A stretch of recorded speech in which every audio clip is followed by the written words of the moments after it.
Presiden terpilih Prabowo Subianto melakukan kunjungan ke sejumlah negara-negara di Asia Tenggara. Berangkat pukul 10.00 waktu Indonesia Barat dari Jakarta, Prabowo berangkat ke Brunei Darussalam menemui Sultan Haji Hassanal Bolkiah di Istana Nurul Iman Brunei Darussalam pada Kamis 5 September 2024. Dalam kunjungan ini, sejumlah isu strategis dibahas, terutama bidang pertahanan. Keesokan harinya, Jumat 6 September 2024, Prabowo terbang ke Laos menemui Presiden Laos Thongloun Sisoulith. Dalam kunjungan ini, Prabowo menegaskan ingin melanjutkan hubungan baik dengan Laos serta komitmen menjaga stabilitas keamanan regional ASEAN. Tak hanya ke Laos, di hari yang sama, Presiden terpilih Prabowo Subianto melanjutkan kunjungan kerja ke Kamboja menemui Presiden Senat Samdech Aka Mohasena Padeteho Hun Sen dan Perdana Menteri Kamboja Samdech Moha Borfor Tipadei Hun Manet. Dalam pertemuan ini, Prabowo menekankan komitmen berkelanjutan memperkuat pertahanan kerjasama Indonesia dan Kamboja. Keesokan harinya, Sabtu 7 September 2024, Prabowo Subianto berangkat ke Malaysia menemui Raja Sultan Ibrahim dan Perdana Menteri Anwar Ibrahim. Saat bertemu Perdana Menteri Anwar, Prabowo Subianto memberikan undangan pelantikan presiden yang akan digelar bulan depan di Jakarta. Selain itu, di Malaysia, Prabowo juga membahas kerjasama di bidang pertahanan hingga operasi latihan. Masih di hari yang sama, Prabowo Subianto terbang menuju Bangkok, Thailand pada Sabtu 7 September 2024. Bersama putranya Didit Hedi Prasetyo, Prabowo menemui mantan Perdana Menteri Thaksin Shinawatra dan Perdana Menteri Thailand yang baru, Paetongtarn Shinawatra. Pertemuan ini membahas kerjasama Indonesia dan Thailand.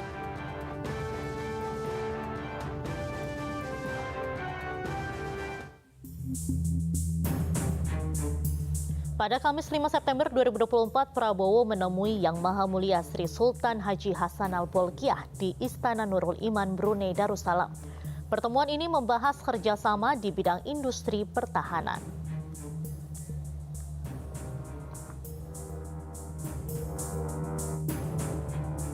Keesokan harinya, Kamis 6 September 2024, Presiden terpilih Prabowo Subianto menemui Presiden Laos Thongloun Sisoulith. Di Laos, Prabowo membahas mengenai kerjasama erat di bidang pertahanan.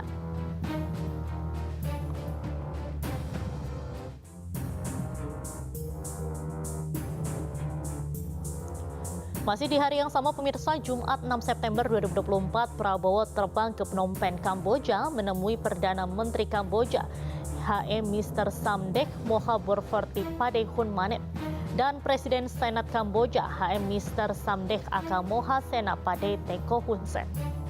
Di Kamboja, Prabowo membahas upaya memajukan wisata di Asia Tenggara.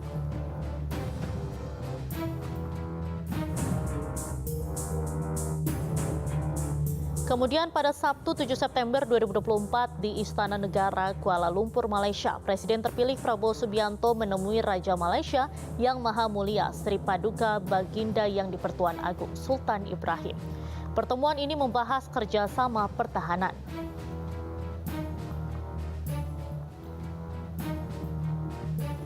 Kemudian Prabowo juga berkunjung ke Bangkok, Thailand menemui ex-Perdana Menteri Thailand Thaksin Shinawatra dan Perdana Menteri Thailand yang baru Paetongtarn Shinawatra.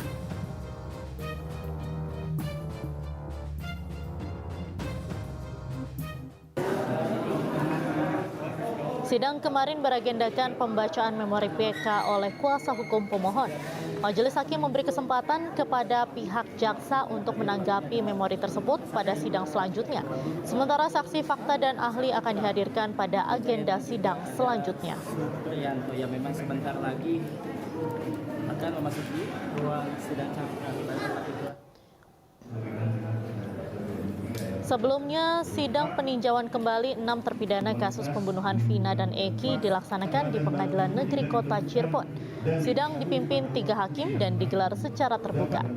Ketiga hakim yang akan memimpin jalannya sidang antara lain Ari Ferdian dan 2 hakim anggota yakni Galuh Rahma Esti dan Rizka Yunia. Sidang dimulai pukul 10 pagi. Sidang menghadirkan 6 terpidana yakni Eka Sandi, Eko Ramdhani, Hadi Saputra, Jaya Rivaldi, Aditya Wardana, dan Supriyanto. Keenam terpidana didampingi oleh tim kuasa hukumnya. Kualitas menimbulkan dugaan kuat. Keadaan baru itu jika ditentukan dan diketahui pada waktu sidang berlangsung dapat dengan putusan yang menyatakan putusan tidak dapat atau dan faktor untuk menyatakan putusan dengan menerapkan ketentuan pidana yang dalam KUHP dan pengadilan. Majelis Hakim beralasan bahwa kasus Vina ini mengandung unsur asusila dan berbeda kasus dengan Saka Tatal yang terbuka. Karena adanya protes ini, Hakim pun menskor sidang selama 15 menit. Setelah sidang 15 menit diskors, Majelis Hakim kemudian memutuskan untuk melanjutkan persidangan secara terbuka. Dengan catatan, perkara yang berkaitan dengan asusila maka tetap tertutup.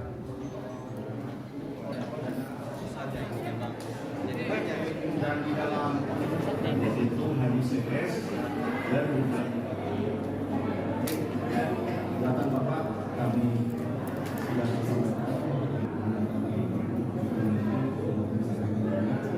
jadi mohon untuk apa namanya surat yang mulai peninjauan kembali tambahan. Oh iya. 340 dan di tingkat pertama bahwa pengadilan ini juga terbuka untuk umum. Gitu. Hakim sendiri tadi tertutup. Ya, mereka bilang ini asusila, padahal ini kan di dalam dakwaan di putusannya tidak ada asusila, itu 340. Ya, pembunuhan berencana. Artinya kalau tertutup tidak akan melanjutkan. Kita kalau dipaksakan tertutup kita tidak akan melanjutkan.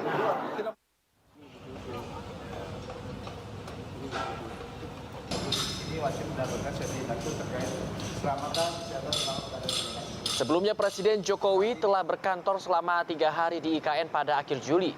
Heru Budi mengatakan telah melakukan sejumlah persiapan di Ibu Kota Nusantara untuk Presiden Jokowi berkantor.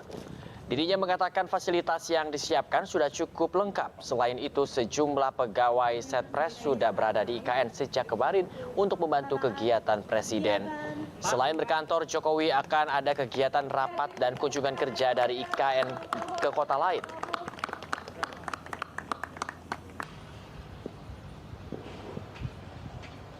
Tentunya yang pertama adalah dinamika kegiatan Bapak Presiden cukup padat, tidak hanya di beliau di IKN, tetapi masih ada jadwal untuk kunjungan kerja ke daerah lain. Dan tadi ditanya kesiapannya adalah kami segenap Presiden sudah berada di sana full untuk membantu kegiatan Bapak Presiden di sana, termasuk kementerian lain. Pembangunan Ibu Kota Nusantara di Penajam Pasir Utara, Kalimantan Timur hingga kini terus berlanjut.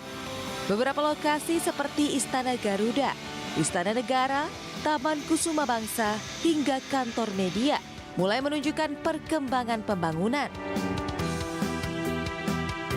Rencananya Presiden Joko Widodo akan berkantor lebih lama di IKN selama 40 hari, yaitu dari tanggal 10 September hingga 19 Oktober 2024.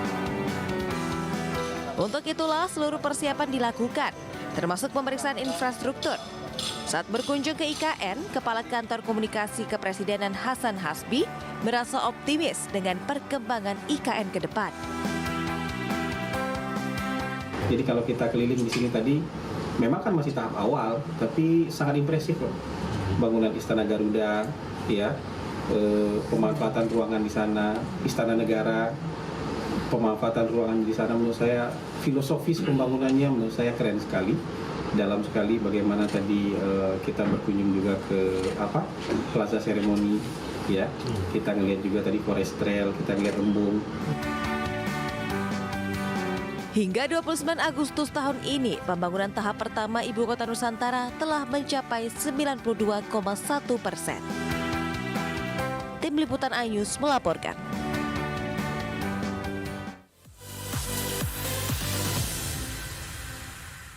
Temani weekendmu bersama program kuliner spesial. Kalapara, eksplor gokil wisata kuliner. Tempat makan yang jarang terekspos. Food Diary, mengupas sejarah kuliner, hidangan viral dari Nusantara sampai mancanegara. Mantep banget, mantep banget. Saksikan Kuliner Special Weekend, Sabtu dan Minggu, pukul 10 pagi di iNews.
Lima anggota DPRD Kabupaten Mamuju Tengah resmi dilantik. 2 diantaranya adalah kader terbaik Partai Perindo yang terpilih pada pemilu legislatif 2024 lalu, yaitu Herman dari Dapil 1 dan Mariam dari Dapil 2, yang kembali terpilih untuk periode kedua dengan meraih 2.395 suara.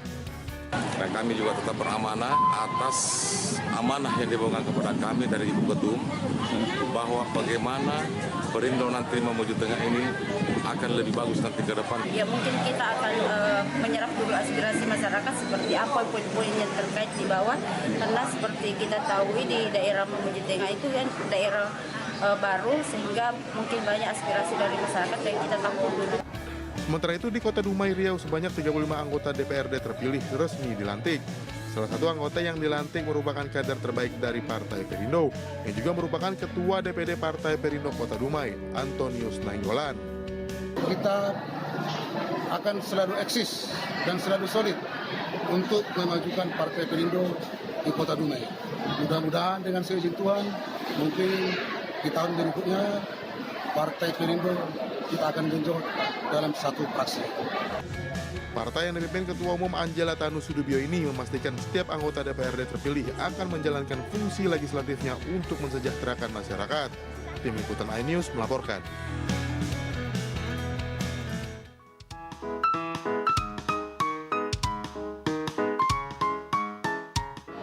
Pemirsa, saat ini saya sedang berada di salah satu pameran khusus untuk pencinta hewan yang ada di ASBSD Tangerang, Banten. Dan bagi Anda pencinta hewan tentu sangat disayangkan jika melewatkan event terbesar tahunan yang diselenggarakan di ASBSD ini, di mana di sini Anda bisa melihat berbagai peliharaan hewan, mulai dari reptil, kemudian hewan peliharaan, hewan rumahan, dan masih banyak lagi. Tentu di sini juga Anda bisa membeli berbagai produk yang bisa Anda beli, mulai dari makanan, hewan, serta aksesoris hewan. Dan saya akan mencoba bertanya kepada salah satu pengunjung yang ada di sini. Halo Mbak, selamat sore. Dengan Mbak siapa Mbak? Mbak Keisha. Mbak, ini kali pertama atau udah berapa kali datang ke pameran ini Mbak? Berapa kali ya? Sebenarnya tuh udah dari aku waktu masih kecil, dari kelas 3 SD suka kesini. Terus ya pas udah besar-besar kesini lagi. Apalagi aku lagi suka banget sama hewan. Jadi aku sedang ingin sering-sering ke pameran-pameran seperti ini. Ternyata ada deh Hakim. Hewannya ada banyak banget. Aku ngeliat ada sapi itu kayak wah, ternyata ada banyak juga ya. Ini sebenarnya yang dicari apa sih Mbak datang ke pameran ini? Aku sebenarnya sih mencari hewan-hewan yang di luar dari anjing dan kucing saja ya. Makanya pas ngelihat ini kayak, aku ingin kesini pengen ngeliatin satu-satu. Terima kasih banyak ya Mbak atas waktunya, dan tentu bagi Anda pemirsa yang masih bingung mencari, maksud kami di akhir pekan ini mau kemana, Anda wajib mencoba datang ke pameran ini yang berada di ASBSD. Dari Tangerang, Banten, Irfan Hardiansah, Dipo Andi Muharram, iNews melaporkan. Erik menyebut GBK siap digunakan. Dalam peninjauan yang didampingi Kepala Pusat Pengelolaan Komplek Gelanggang Olahraga Bung Karno, Rahmat Al-Kusumo, Ketum PSSI mengecek kondisi rumput dan fasilitas pendukung lainnya untuk kedua tim serta penonton yang dipastikan akan membanjiri kawasan Senayan. Menurutnya akan ada beberapa perbaikan yang tidak signifikan jelang pertandingan kandang pertama Jai Zes dan kawan-kawan di putaran ketiga kualifikasi Piala Dunia 2026 zona Asia. Erik juga memastikan kondisi Stadion Gelora Bung Karno dalam keadaan baik.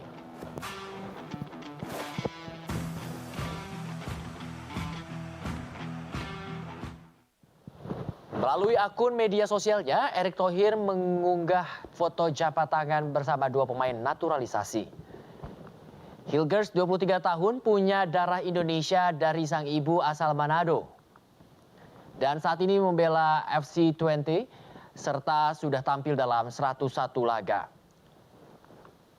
Adapun Eliano Reinders merupakan adik kandung gelandang AC Milan, Tijani Reinders. Darah Indonesia mengalir dalam tubuhnya dari sang ibu yang berasal dari Maluku. Seperti Miss, Eliano juga merupakan andalan di Zwolle dan punya banyak pengalaman merumput di kasta tertinggi Liga Belanda Eredivisie.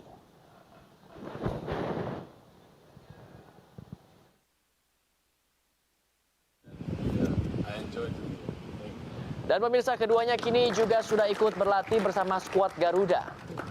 Kedua pemain yang bermain di divisi tertinggi Liga Belanda Eredivisie ini tidak akan hadir di GBK untuk menyaksikan laga Indonesia melawan Australia. Mereka berdua langsung pulang ke Belanda pada Sabtu malam. Jika proses naturalisasi keduanya berjalan lancar, diperkirakan Hilgers dan Eliano bisa membela timnas pada Oktober mendatang. Thank you everyone. I'm happy I'm here and I can't wait to play with you guys.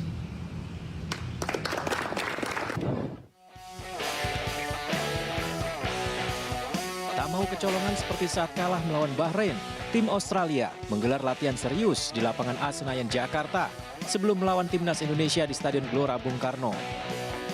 Tim Australia membatasi media untuk meliput dan lebih banyak melakukan latihan tertutup.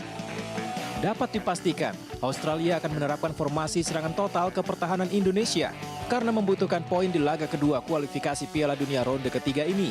Kekalahan dari Bahrain dijadikan pelajaran untuk melawan timnas Indonesia. But I think it's well, for me it's something that I can learn from, and I think we fully focus for Indonesia, and we go there to get 3 points. Pertandingan Indonesia melawan Australia akan digelar di Stadion Gelora Bung Karno Senayan, Jakarta pada 10 September 2024.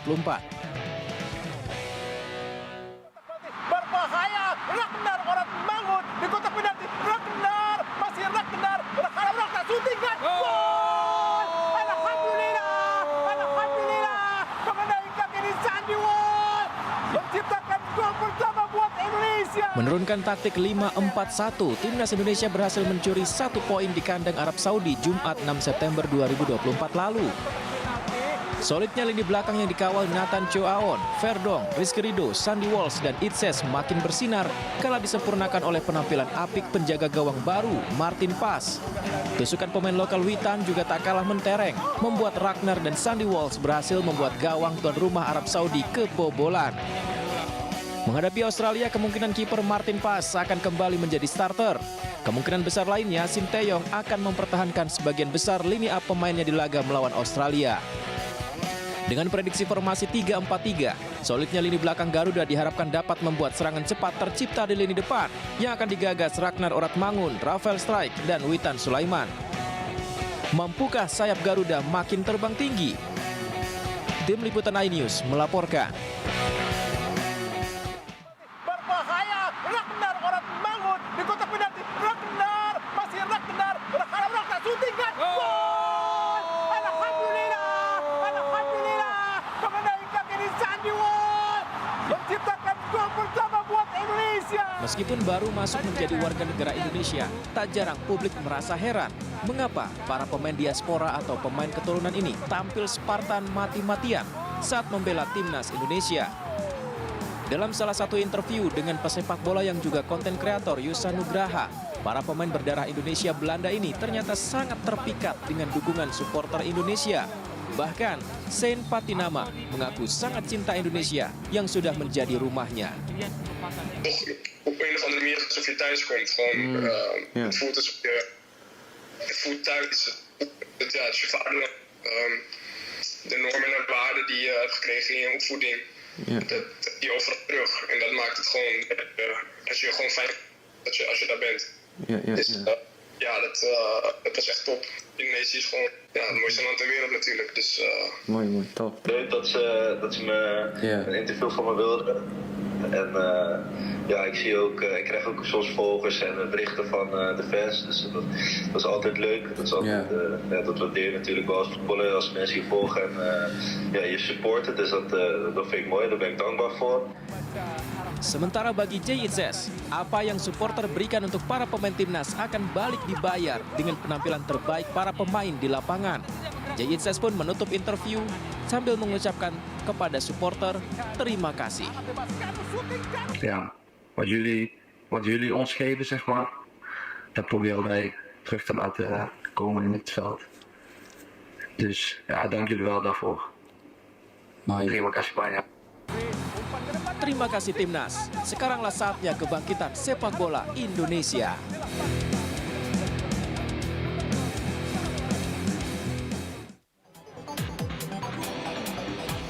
Usai berhasil menahan imbang Arab Saudi 1-1, Indonesia kini bersiap menghadapi laga lanjutan kualifikasi Piala Dunia 2026 zona Asia Grup C putaran ketiga melawan Australia.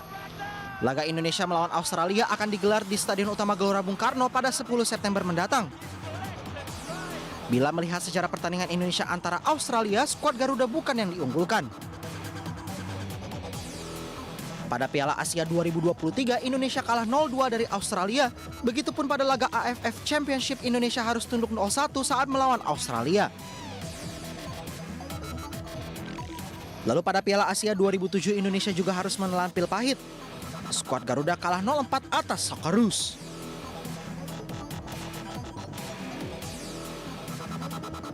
Sementara pada kualifikasi Piala Dunia 1982, Indonesia meraih kemenangan pada leg pertama dengan skor 2-1 atas Australia.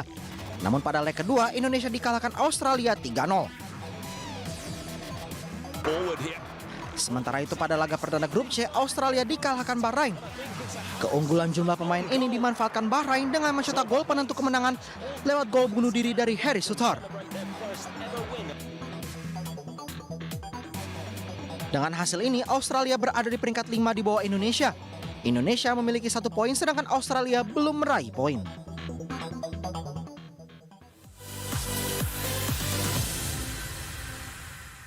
Mengupas makna dan tafsir Al-Quran bersama ulama terkemuka tanah air.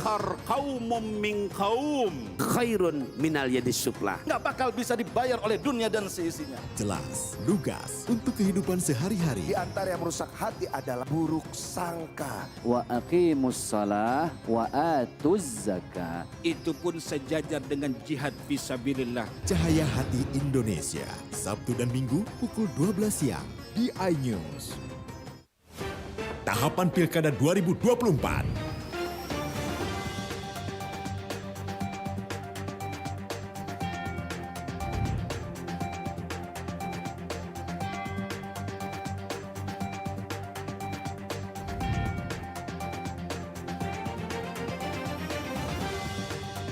Ikuti informasi terkini seputar Pilkada di semua program berita iNews.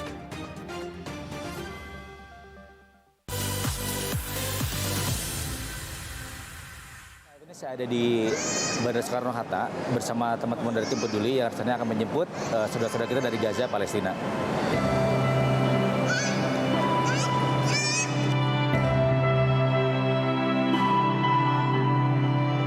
Penerbangan panjang selama lebih dari 10 jam dari Yordania tidak menghilangkan keceriaan wajah anak-anak penyintas perang Gaza ini.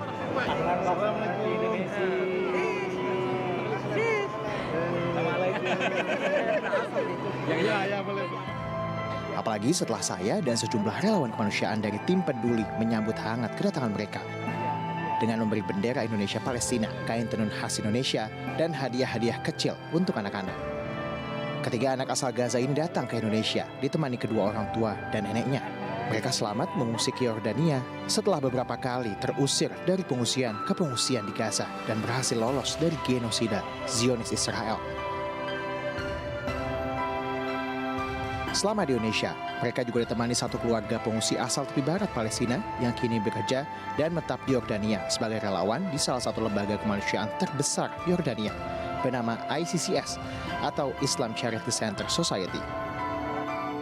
Mau bersenandung lagu Palestina, kita dengerin ya bareng-bareng. Yalah, yalah.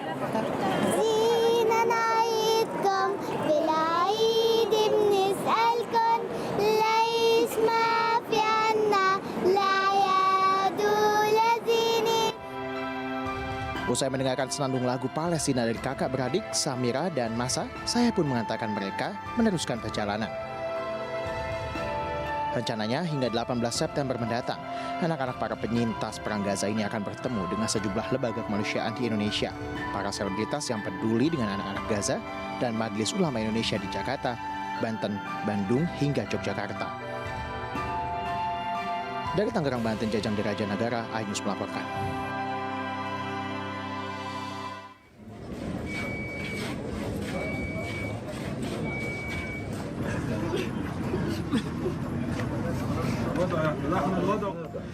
Warga Palestina menyemayamkan 9 orang yang tewas dalam 2 serangan udara Israel di kamp pengungsian perkotaan Nusairat dan Buretz pada Sabtu pagi. Sebelum disemayamkan, mayat-mayat tersebut sempat dibawa ke rumah sakit Syuhada Al-Aqsa. Menurut pejabat rumah sakit, serangan pertama terhadap sebuah bangunan tempat tinggal di Buretz menewaskan 4 orang, termasuk seorang pria dan ibunya. Sementara 5 orang lainnya tewas ketika sebuah rumah di wilayah barat Nusairat dihantam misil udara Zionis Israel.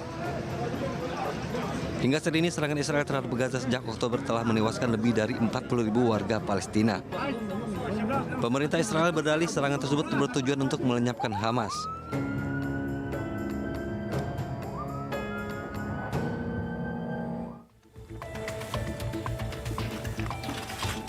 Anak-anak keluarga Kudeh berjalan terhuyung sambil membawa setumpuk puing yang mereka kumpulkan dari bangunan yang hancur untuk membantu membangun rumah di pemakaman yang sekarang menjadi rumah mereka di Gaza Selatan.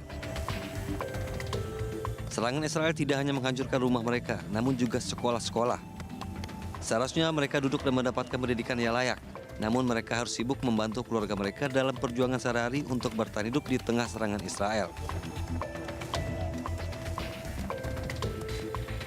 الواحد اللي قدنا زي هيك بكون بيقرا في دول تانية بيقرا بتعلم احنا لا احنا بنشتغل شيء فوق طاقتنا يعني بنقدرش الى هذا العمل غصبا عنا بنشتغل عشان نجيب يعني لقمة العيش.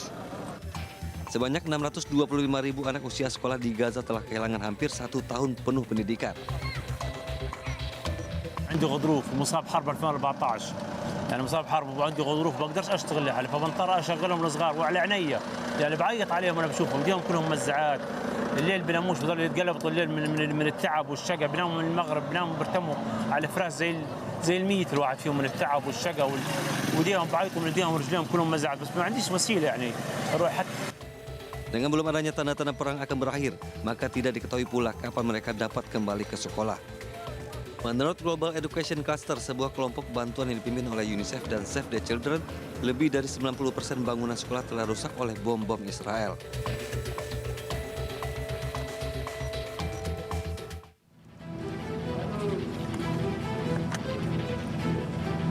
Sementara itu, pengungsi di kamp pengungsian Jenin terus berbenah usai operasi militer Israel di tepi barat.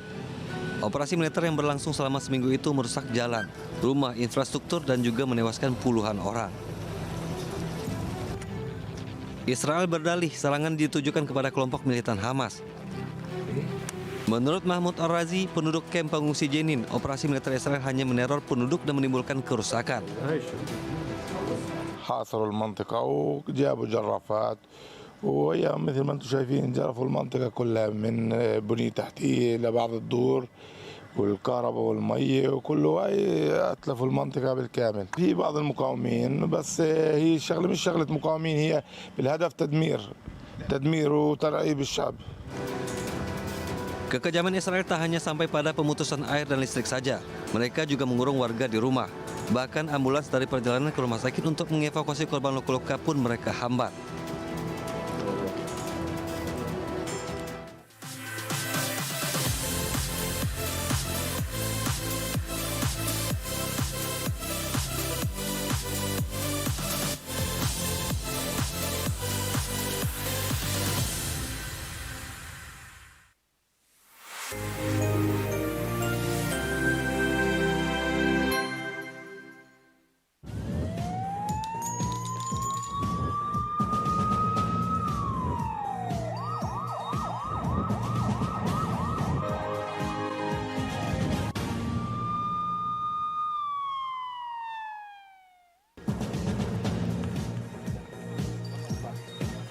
Polisi temukan fakta baru kasus pembunuhan siswi SMP.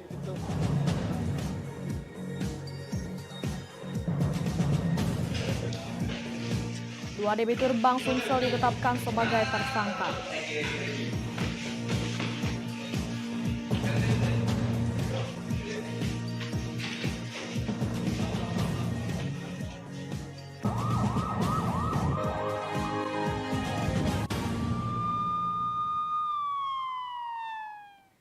Selamat pagi, apa kabar pemirsa? Senang sekali saya dapat menemani Anda untuk menyampaikan berita kriminal dan peristiwa yang terjadi di Sumatera Selatan dan sekitarnya dalam program Borgol. Dua saja informasi utama tadi mengawali jumpa kita pada pagi hari ini. Beragam informasi kriminal lainnya telah kami siapkan untuk Anda bersama saya Lovina Mulia. Inilah Borgol selengkapnya.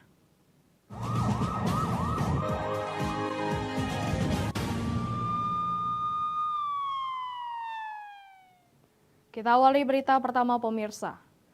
Terduga pelaku pembunuh siswi pelajar SMP di Palembang menemui titik terang. Keempatnya berstatus pelajar dan masih dalam pemeriksaan. Ditemukan fakta baru saat polisi melakukan olah TKP susulan dengan scientific investigation. Polisi menemukan TKP lain yang diduga tempat mengeksekusi korban. Polisi juga kerahkan anjing pelacak. Tim Inafis Polda Sumatera Selatan melakukan identifikasi sidik jari di lokasi kejadian dalam olah TKP susulan. Fakta baru didapati adanya TKP lain dalam tewasnya AA, siswi pelajar kelas 2 SMP di kawasan pemakaman Tinghoa, Palembang. Dalam olah TKP, penemuan jasad AA merupakan tempat lokasi pembuangan jasad korban. Sebelumnya korban dibawa ke lokasi pertama tempat korban diruda paksa. Tim identifikasi terus melakukan pencarian barang bukti tambahan, termasuk sidik jari. Sebelumnya dalam olah TKP pertama, polisi telah menurunkan anjing pelacak dari unit K9 untuk mencari petunjuk barang bukti. Lintasan ini yang diduga dilalui para pelaku saat menggotong korban ke lokasi penemuan jasad korban. Terlihat juga lokasi ini tidak bisa dilalui dengan kendaraan. TKP pertama tempat apa nih Pak Dir?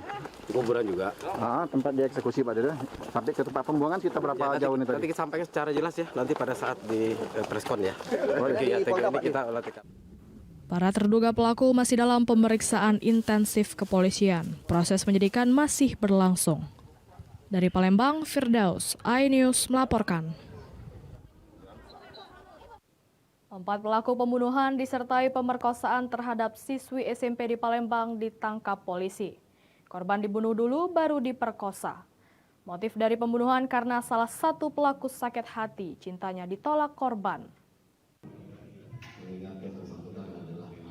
Keempat anak di bawah umur ini ditetapkan tersangka kasus pembunuhan disertai pemerkosaan terhadap siswi SMP berinisial AA yang ditemukan tewas di tempat pemakaman pada Minggu siang 1 September 2024 lalu. Mereka yakni IS 16 tahun, MZ 13 tahun, NS 12 tahun, dan HS 12 tahun. Dari hasil pemeriksaan terungkap jika korban dibunuh terlebih dahulu lalu diperkosa secara bergilir oleh para tersangka. Tak sampai di situ, korban yang sudah meninggal dunia dan diperkosa kemudian dipindahkan dari TKP pertama ke TKP kedua oleh para tersangka lalu diperkosa kembali. Motif dari pembunuhan tersebut lantaran tersangka IS sakit hati dengan korban yang menolak cintanya. Tersangka sengaja tidak ditampilkan petugas lantaran para tersangka masih di bawah umur.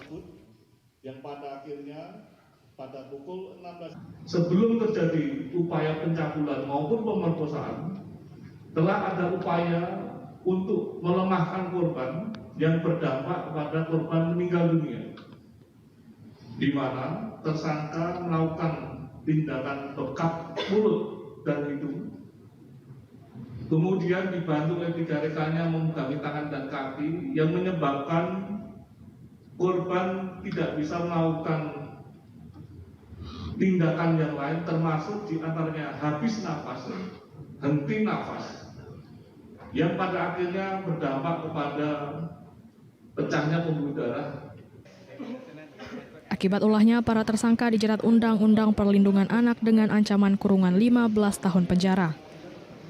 Dari Palembang, Muhammad David, iNews melaporkan. Beralih ke informasi lainnya, pemirsa. Bayi malang yang dibuang dalam kotak kardus di Desa Perajin, RT 16, Dusun 2, Kecamatan Banyuasin 1, oleh kedua orang tuanya yang hingga kini belum diketahui. Akhirnya diadopsi oleh keluarga bidan. Bayi perempuan malang yang sempat membuat kaget warga yang ditemukan dalam kardus dengan kondisi telanjang di pinggir jalan dekat warung milik warga, kini sudah dalam kondisi aman dan terpelihara dengan baik. Bayi perempuan ini terlihat dalam kondisi sehat karena mendapatkan perawatan dan kasih sayang penuh dari bidan desa. Bayi yang kini sudah dalam pelukan kasih sayang bidan Eka terlihat sehat dalam kondisi normal. Eka bersama suami sudah mengirimkan berkas pengajuan ke Dinas Sosial Kabupaten Banyuasin untuk mengadopsi bayi. Eka berjanji akan merawat bayi sebagai anaknya sendiri, tidak akan mengingat masa lalu bayi. Selain dirinya, Eka juga berharap kepada warga sekitar yang mengetahui untuk tidak mengungkit atau menceritakan masa lalu bayi. Harapannya semoga anak ini nanti sehat sampai itu, dan kami minta tolong dengan warga juga masa lalunya nggak usah lagi dibahas, cukup sampai di sini masa lalunya, ini anak kami. Dari Banyuasin, Ahmad Syaiful, iNews melaporkan. 2 debitur Bank Sumsel ditetapkan sebagai tersangka. Informasinya sesaat lagi.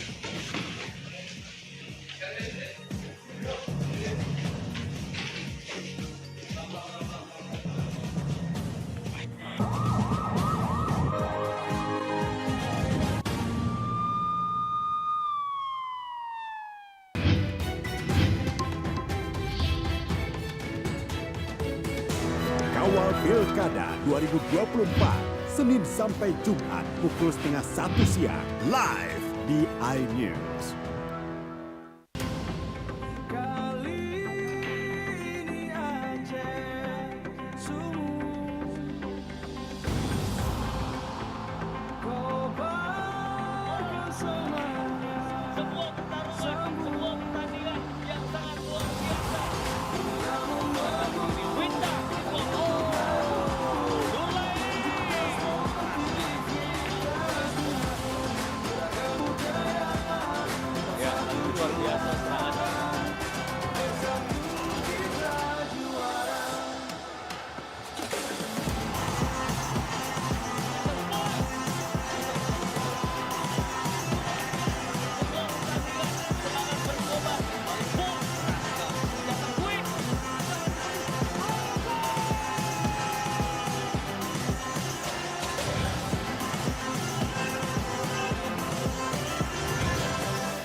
Mengupas makna dan tafsir Al-Quran bersama ulama terkemuka tanah air.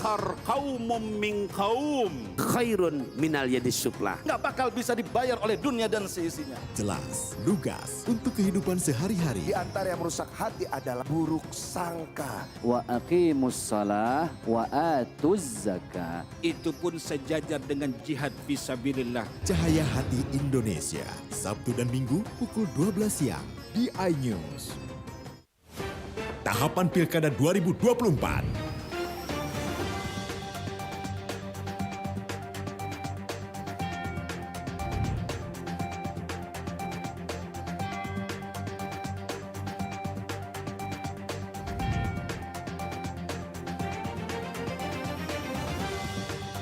Ikuti informasi terkini seputar Pilkada di semua program berita iNews.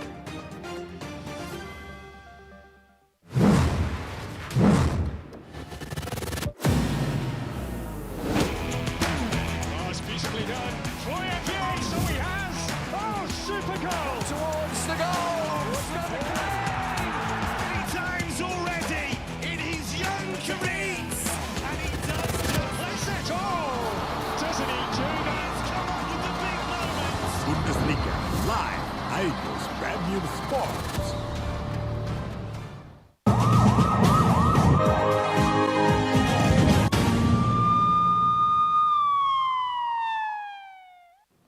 Pemirsa, Anda masih bersama kami di Berita Kriminal Borgol. Diduga gunakan SPK fiktif, 2 debitur Bank Sumsel Bubble ditetapkan tersangka oleh Kejaksaan Negeri Palembang. Keduanya langsung ditahan terkait korupsi pemberian fasilitas kredit yang merugikan negara mencapai 5,2 miliar rupiah. 2 debitur Bank Sumsel Bubble ditetapkan sebagai tersangka oleh Kejaksaan Negeri Palembang terkait dugaan korupsi pemberian fasilitas kredit yang merugikan negara mencapai 5,2 miliar rupiah. Tersangka FI selaku debitur sekaligus kuasa Direktur CV Nadilah dan CV Adiwijaya Karya, dan KK selaku debitur sekaligus Direktur CV Izataka dan CV Jaya Agung Mandiri. Kasipitsus Kejari Palembang menjelaskan penyidikan ini bermula dari adanya laporan pihak Bank Sumsel Bubble dalam rangka bersih-bersih BUMN. Modus kedua tersangka melakukan perbuatan pengajuan kredit dengan menggunakan surat perintah kerja palsu atau fiktif pada Bank Sumsel Bubble Cabang Arifai, kantor cabang pembantu Bandara Mas. Dalam perkara ini mengakibatkan kerugian negara mencapai 5,2 miliar rupiah. Menggunakan surat perintah kerja palsu atau fiktif pada Bank Sumsel Bubble Cabang Arifai, Kota Palembang, yaitu pada kantor cabang pembantu Bandara Mas. Bahwa perkiraan kerugian keuangan negara saat ini yang kami dapatkan dari hasil penyidikan yaitu 5,4 miliar. Bahwa untuk kepentingan penyidikan kami telah melakukan penahanan untuk kedua tersangka tersebut. Kedua tersangka dilakukan penahanan selama 20 hari ke depan di Rutan Pak Jo Palembang hingga kini penyidik akan mendalami kasus. Tidak tutup kemungkinan adanya tersangka lain. Dari Palembang, Guntur, iNews melaporkan. Kebakaran hutan dan lahan menghanguskan 20 hektar lahan masyarakat Desa Sukamaju, Kecamatan Sungai Rotan, Kabupaten Muara Enim. BPBD Muara Enim bersama Manggala Agni telah melakukan pemadaman melalui darat dan udara dengan bantuan helikopter waterbombing dari BPBD Sumsel. Untuk segera mengatasi karhutla yang telah menghanguskan puluhan hektar lahan agar tidak meluas dan mendekati rumah penduduk. Penanganan secara intensif telah dilakukan pemadaman dengan menggunakan heli waterbombing dari BPBD Sumsel. PJ Bupati Muara Enim saat meninjau lokasi kebakaran mengatakan peristiwa kebakaran ini pemerintah melalui BPBD bersama Manggala Agni telah berupaya melakukan pemadaman dan pencegahan sehingga titik api sudah berkurang namun tetap dilakukan tindakan secepatnya agar tidak meluas dan melanda kawasan pemukiman penduduk. Alhamdulillah baik dari Forkompinda ada Pak Dan Ramil, tadi ada Pak Dandim bersama Pak Sekda sudah melakukan waterbombing terus tindakan pemadaman darat ya Pak ya. Pemadaman darat sudah dilakukan semua. Nah, ini sudah mulai padam. Nanti mungkin akan dilaksanakan lagi mungkin waterbombing dan sudah ditelepon tadi Kalaksa dari provinsi untuk membantu waterbombing lebih banyak lagi.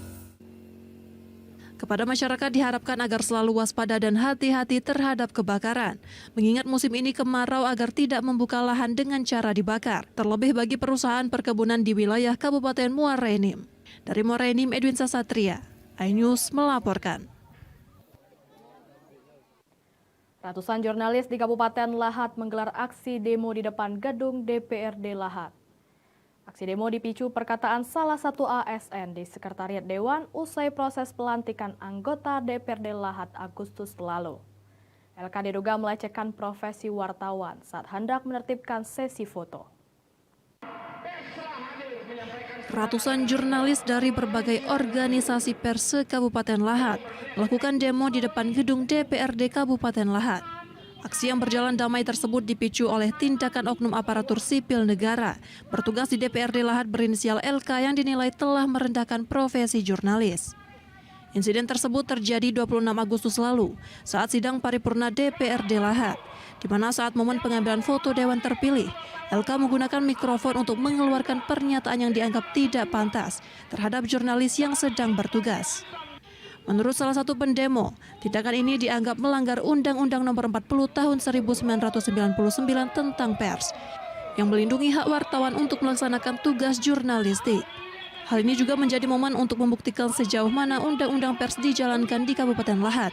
Karena selain demo, kejadian ini akan dilaporkan kepada pihak berwajib untuk memberi efek jera. Berkaitan dengan adanya dugaan penghalangan tugas jurnalistik di gedung DPRD Lahat saat pelantikan anggota DPRD terpilih beberapa waktu lalu. Makanya hari ini kami menyampaikan aspirasi dengan tujuan agar tidak terjadi lagi hal-hal serupa. Tidak terjadi lagi penghalangan tugas wartawan, tidak terjadi lagi penghinaan maupun fitnah terhadap wartawan. Dari Lahat, Bala Putra, iNews melaporkan. Tabrakan beruntun akibat salah injak pedal kemudi. Informasinya setelah pariwara berikut.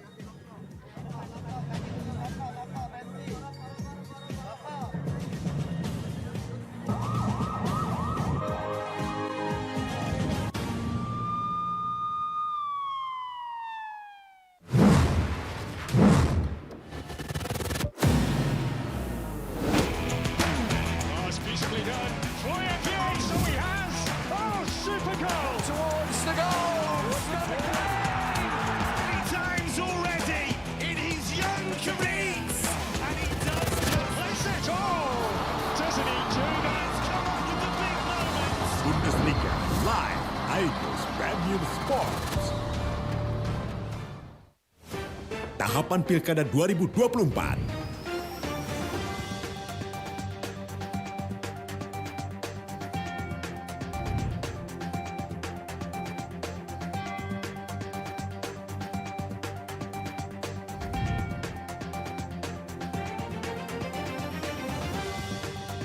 Ikuti informasi terkini seputar Pilkada di semua program berita iNews.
Mengupas makna dan tafsir Al-Quran bersama ulama terkemuka tanah air.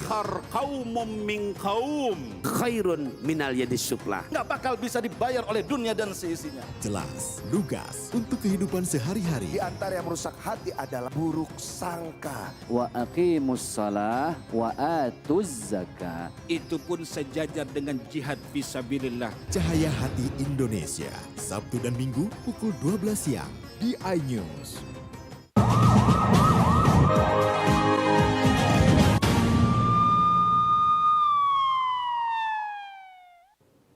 Anda masih bersama kami di Berita Kriminal Borgol. Kecelakaan beruntun terjadi di Jalan Sudirman, Palembang. Kejadian diduga salah injak pedal gas. 4 mobil ringsek dan 1 pengemudi mobil, 2 pengendara motor dilarikan ke rumah sakit. Tabrakan beruntun terjadi di Jalan Sudirman, Palembang, Kamis siang beberapa waktu lalu. 1 unit mobil tabrak 3 mobil lainnya dan sepeda motor. Kecelakaan ini terjadi bermula mobil Innova berwarna hitam dengan nopol BG1611XO dikendarai oleh Rika Harika 42 tahun yang hendak keluar dari lorong Kopral Umar menuju ke Jalan Sudirman, melaju kencang salah menginjak pedal kemudi.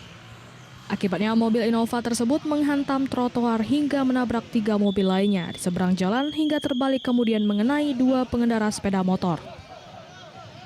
Karena mobil beneran belum ahli mengendarai mobil nanti dan tidak gas sehingga mengumpul mobil satunya lagi, mobil yang satunya lagi, mobil warna putih, kemudian melompat garis marka jalan ini trotoar, kemudian ukur lagi satu mobil lagi, kemudian ukur lagi satu mobil lagi, jadi 3 mobil yang jadi korban. Tidak ada korban jiwa, namun seorang pengendara mobil dan 2 orang pemotor harus mendapatkan perawatan medis dan dilarikan ke rumah sakit. Dari Palembang, Guntur, iNews melaporkan. Puskesmas 4 Ulu Kota Palembang menemukan seorang warga yang diduga atau suspek virus cacar monyet atau monkeypox. Untuk mencegah penularan, pasien telah diobati dan dikarantina selama 2 pekan. Seorang ibu rumah tangga berinisial J warga Kelurahan 40 Kecamatan Seberang Ulu 1 diduga atau suspek virus cacar monyet atau monkeypox. Menurut keterangan dokter Puskesmas 4 Ulu, gejala yang dialami pasien adanya tanda luka seperti koreng berwarna hitam di bagian telapak tangan dan kaki. Pasien diduga tertular dari tetangganya. Untuk mencegah penularan, pasien yang suspek virus cacar monyet atau monkeypox telah diberi obat dan dikarantina secara mandiri selama 2 pekan. Penemuan ini sudah dilaporkan pihak Puskesmas ke Dinas Kesehatan Provinsi Sumatera Selatan dan tengah didalami. Untuk memastikan penyakit yang diderita pasien, pihak dokter masih menunggu hasil uji lab. Selama menunggu hasil lab, pihak Puskesmas setiap hari memantau kondisi pasien. Pertama dari tubuh, dari badan, dari menyebar. Nah, cuman kemarin pasien kita itu kita temukan lesinya itu ada di tangan. Tangan. Ada berapa banyak dok? Banyak? Lesinya banyak dan bentuknya itu dia seperti keropeng. Warnanya hitam. Warnanya hitam. Di bagian lain? Nah, di bagian lain harusnya di pasien monkeypox ini dia harusnya menyebar seluruh tubuh. Nah, pasien kemarin kita hanya temukan di tangan dan kaki. Dari Palembang, Muhammad David, iNews melaporkan. Demikian sajian berita kriminal dalam program Borgol hari ini. Semoga informasi tadi dapat memberikan manfaat bagi kita semua. Saya Lovina Mulia, sampai jumpa.